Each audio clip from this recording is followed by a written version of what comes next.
Hello, and welcome back to another episode of Underscored, a podcast brought to you by Young Voices.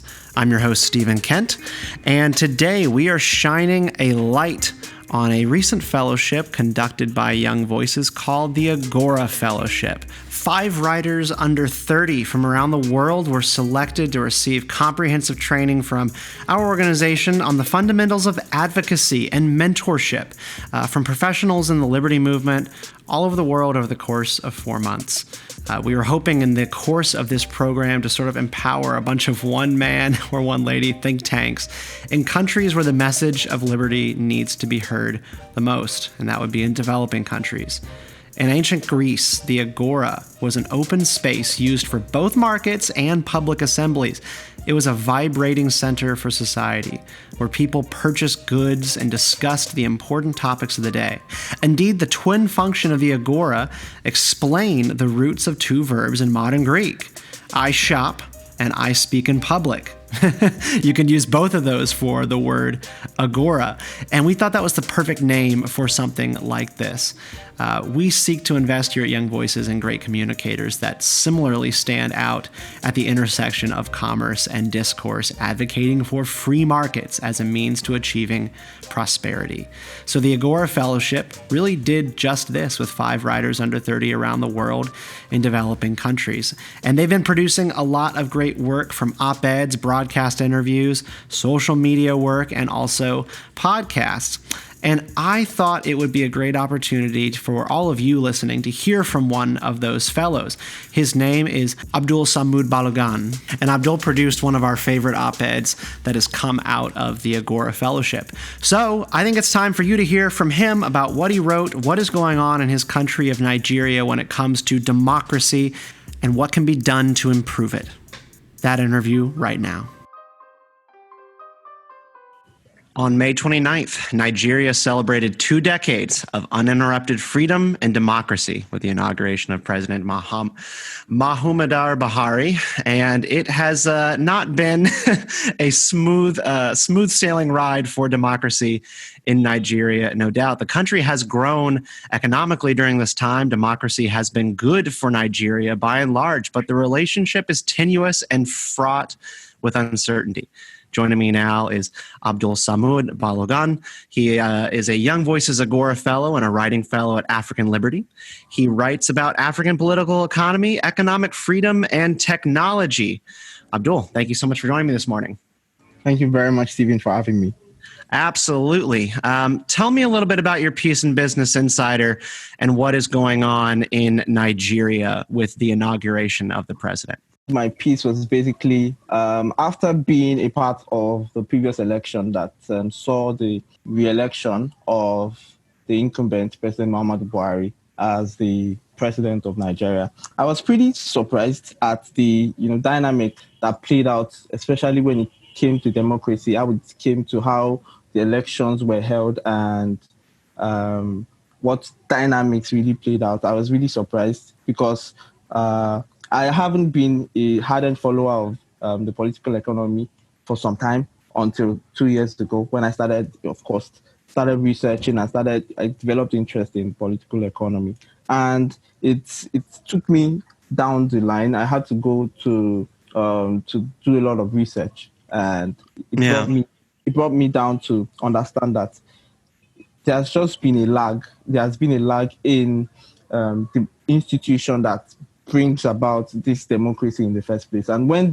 there's a lag in that institution, then you don't expect a lot of success when it comes to the results that come out of it. So that was just like the basis of that piece. I felt like Abdul, if I could ask you a question about this. I mean, so Nigeria definitely has sort of a mixed track record when it comes to their democratic institutions. You start off the piece by kind of saying like that, democracy has helped the country by and large, like its economy has grown exponentially during the time that has had democracy for about 2 decades. But simultaneously, people die in almost every election cycle. You mentioned 100 people were killed in 2003 elections, 300 people died in the 2007 elections, 800 people were killed in 2011 related to election violence. what is the deal? I mean, is democracy working in Nigeria or is it not? It's a two-sided thing right here. Democracy is working and democracy is not. Democracy is working because the country has witnessed exponential growth in recent times. World Bank is saying that we have experienced sixfold in GDP. That's massive. That's really tremendous progress. We have experienced an increase in wealth, and we have witnessed quite a number of progress when it comes to infrastructure, when it comes to development in the international space. We have gotten that to that level. But then when you come back to the country in itself and you understudy the process that brings about leadership for 4 years, for every election that comes in, or for every leadership that takes on Nigeria, it seems as though they don't have answers, and there are challenges to problems facing Nigeria, but they don't have answers to all of these questions. They don't have answers to the salient ones. So it feels as though the country is being dragged back when we are supposed to be forging ahead tremendously. So that's what I think. I think that democracy is working, but it isn't, based on the fact that we still haven't gotten it right. The leaders, or should I call it the institutions that are supposed to really integrate democracy into Nigeria, are still not getting it right yet. And so we are still dangling on a jigsaw. International development comes in to countries like Nigeria when there are relatively credible political institutions. And I think that's what you're referring to by, that it is working when it comes to that side of things. But, maybe the culture of democracy still is not strong. You mentioned that it's hanging on by a thread, and that by and large is, part of a culture of corruption, and then just the election violence as a whole. What can be done to improve democracy in Nigeria and make it stronger? One of the things that I think is going to really strengthen democracy in Nigeria is, one, like I mentioned, it's impossible for you to give the autonomous power of who nominates or who appoints the next electoral chairman or the next INEC, Independent National Electoral Commission chairman in Nigeria to the president, who obviously is seeking re-election. And that means that you're encouraging a habit of, okay, you can bring in whoever you think can deliver you to the position.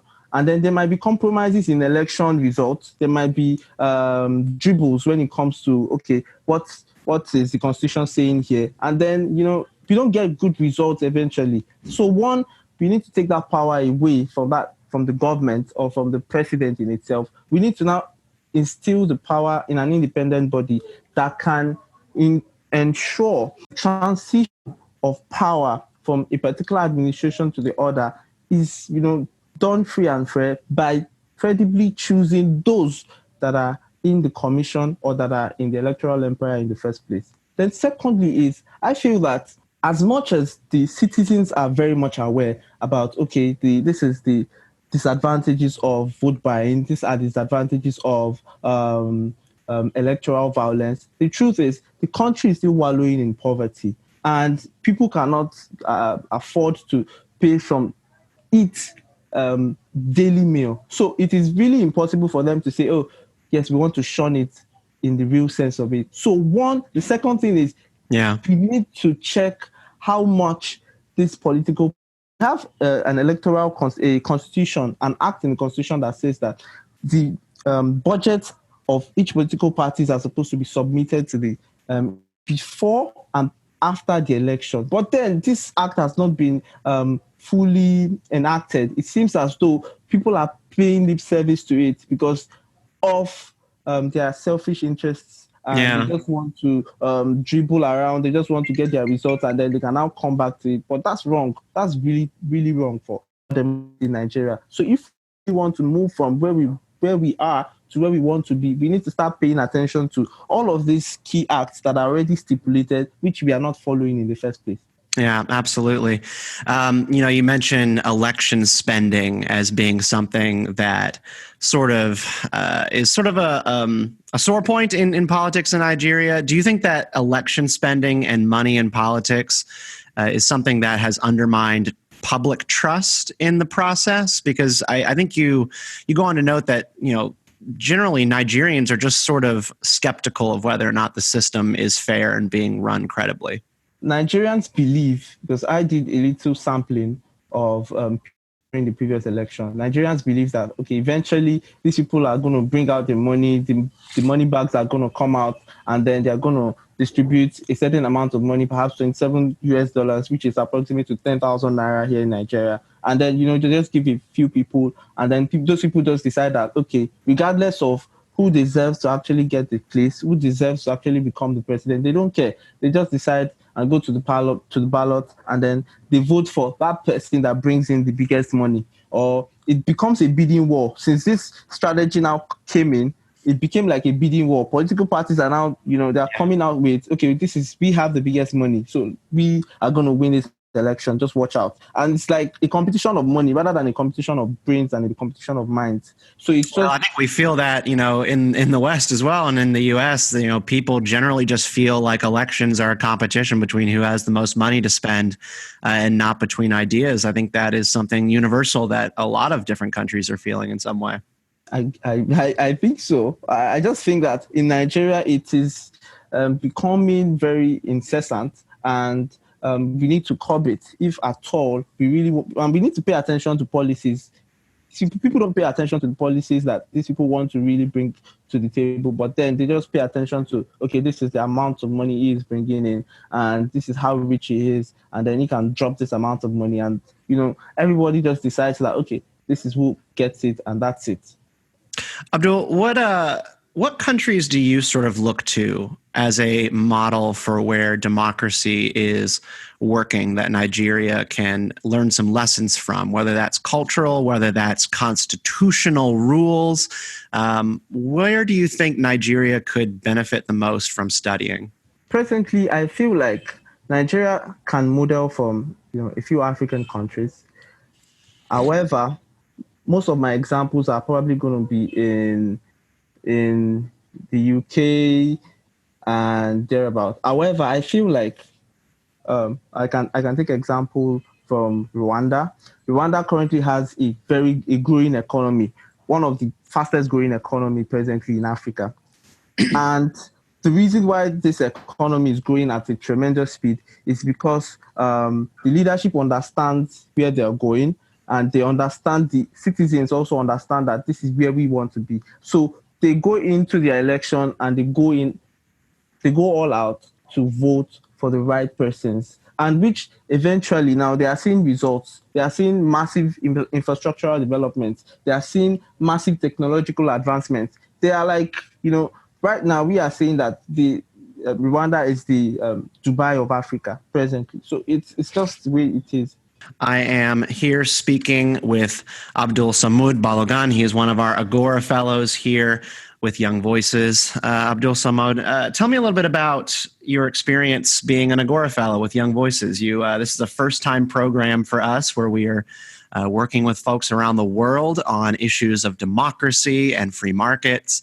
What have you learned while you've been in the Agora Fellowship? Okay, so the Agora Fellowship has been really eye-opening. It's been really an amazing opportunity for me. When I applied 2 years ago, thereabout, but I wasn't even sure. I just put up a very weak application, which I know.